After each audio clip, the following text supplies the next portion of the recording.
Good morning student. आज हम कक्षा 7वीं के विषय गणित के प्रश्नावली 1.3 के पहला और दूसरा के सवाल पढ़ेंगे। पहला सवाल दिया निम्नलिखित के मान ज्ञात कीजिए।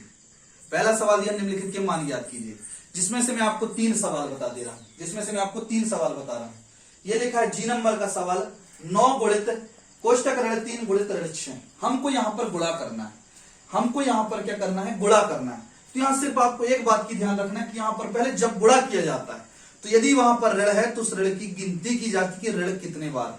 तो आप देखिए यहां पर ऋण की गिनती करेंगे तो ऋण कितने बार है, 1 2, 2 बार ऋण है। जब गुणा किया जाता है तो 2 बार ऋण का बन जाता है धन। क्या बताएंगे आप, सामने धन लगाएंगे, यहां पर नहीं लगाएंगे। आपको सिर्फ इतना ही ध्यान देना, 2 ऋण है इसका ये धन बन गया। 3 ऋण होता तो ऋण बनता, 4 ऋण होता तो धन बनता, 5 ऋण में ऋण, 6 ऋण में धन और 1 ऋण में ऋण। इस तरीके से पहले ऋण की गिनती उसके बाद गुणा।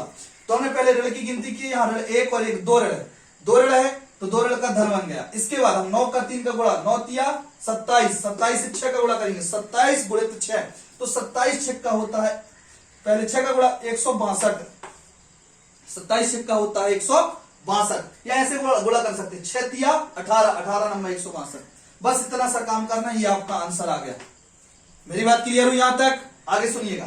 इसी प्रकार आप इधर देखिएगा, यहां पर गुणा करना है तो यहां भी ऋण की गिनती करते हैं 2 बार, 2 बार ऋण मतलब ऋण नहीं आएगा। अब गुणा करते हैं 15 शून्यम शून्य, शून्य 18 में 18 शून्यम शून्य।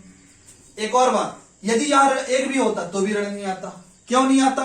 इस शून्य के कारण, क्योंकि शून्य ना ऋणात्मक होता है ना धनात्मक होता है। लेकिन अपन ने ऋण की गिनती की थी तो 2 बार ऋण था तो धन आ रहा, फिर भी यदि ऋण होता भी तो भी ऋण यहां नहीं आता। इतनी सी बात सिर्फ यहां लिख देना है आंसर। क्लियर बात? आगे चलते हैं। अब यहां गुणा करेंगे तो ये तीसरा सवाल देखो, हमने आपको जी वाला बता दिया, ई वाला बता दिया और जे नंबर का। इसी तरीके से आप इसकी पूरे सवाल कर सकते हैं। पहले का सिर्फ ऋण की गिनती करना और फिर पूरे का गुणा कर देना। तो देखिए यहां पर ऋण की गिनती करेंगे, ऋण 1 2 3, यहां पर 3 ऋण है। अब आप लोग बताइए ऋण आएगा कि नहीं आएगा? तो इतनी बात तो समझ में आई गई होगी, ऋण आएगा क्योंकि ऋण 3 बार है तो यहां ऋण आया। गुणा करेंगे 3 का गुणा 6 के साथ, 3 छंग, पहले 3 का पहाड़ा 6 बार पढ़े, 3 छंग 18। अब 18 से 2 का गुणा करेंगे, 18 दूनी 36, 36 से किसके गुणा करेंगे 1, 36 से कम 36। बस हो गया, आपका ये आ गया आंसर। इतना तक देखकर बताइए आपको समझ में आया नहीं आया? ये क्लियर हुई बात? तो इस तरीके से आपको प्रश्नावली 1.3 के पहले के पूरे सवाल करना है। फिर दूसरा सवाल जो दिया है, दूसरा सवाल आपको दिया है कि सत्यापित कीजिए। दूसरा सवाल बोला है आपको सत्यापित कीजिए, जिसमें से पहला सवाल है आपका ऋण 21 गुणित बड़ा कोष्टक ऋण 4 धन ऋण 6 बराबर बड़ा कोष्टक ऋण 21 गुणित ऋण 4 बड़ा कोष्टक बंद प्लस बड़ा कोष्टक ऋण 21 गुणित ऋण 6 बड़ा कोष्टक बंद। ये सवाल दिया। इसमें 2 सवाल हैं, एक सवाल ये है दूसरे नंबर का और एक सवाल है पहला। यहां पर ध्यान दीजिए, यहां पर आपको 2 पक्ष दिए। कितने पक्ष दिए हैं?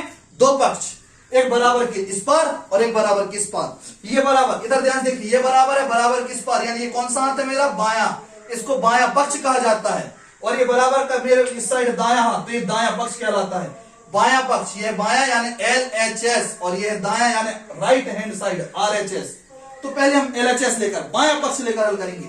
तो हमारा LHS है ऋण 21 गुणित बड़ा कोष्टक ऋण 4 धन बड़ा छोटा कोष्टक ऋण 6। ये तो सबसे पहले बड़े कोष्टक के अंदर जाते हैं। तो बड़ा कोष्टक ये है।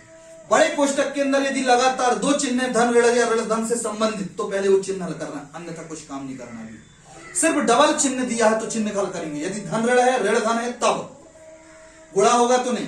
तो चलते हैं कोष्टक के अंदर, बड़े कोष्टक के अंदर। यहां ऋण 21 गुणित बड़ा कोष्टक ये बन गया आपका, ये बड़ा कोष्टक हल करेंगे।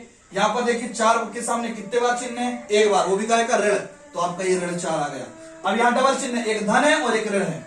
ये धन ऋण लगातार जहां 2 चिन्ह होते तो पहले 2 चिन्ह को हल करते हैं। ये धन और ये ऋण, धन ऋण का ऋण कितना? 6। ये आ गया। अब इसको आगे हल करना है।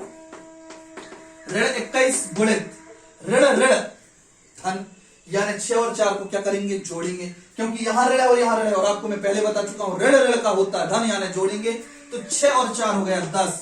इतनी बस नहीं, पुनः ध्यान सुनिए। हमने जब भी जोड़ना घटाना करते तो उसके बाद बड़ी संख्या का चिन्ह देखते हैं। तो हम बड़ी संख्या में चिन्ह क्या है, 6, 6 में माइनस है यानी यहाँ माइनस।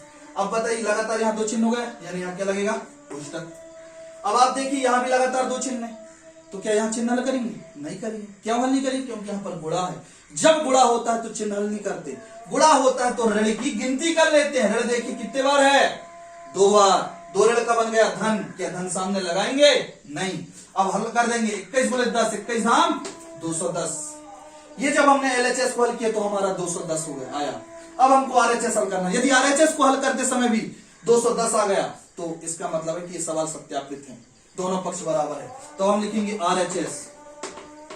आरएचएस है हमारा बड़ा कोष्टक ऋण 21 गुणित ऋण 4 बड़ा कोष्टक बन प्लस बड़ा कोष्टक ऋण 21 गुणित ऋण 6। यहां तक सुनाई दिया। तो आप देखिए मैंने बताया पहले बड़े कोष्टक के अंदर जाकर हल करना है। तो बड़े कोष्टक में ये भी है, बड़े कोष्टक में वो भी है।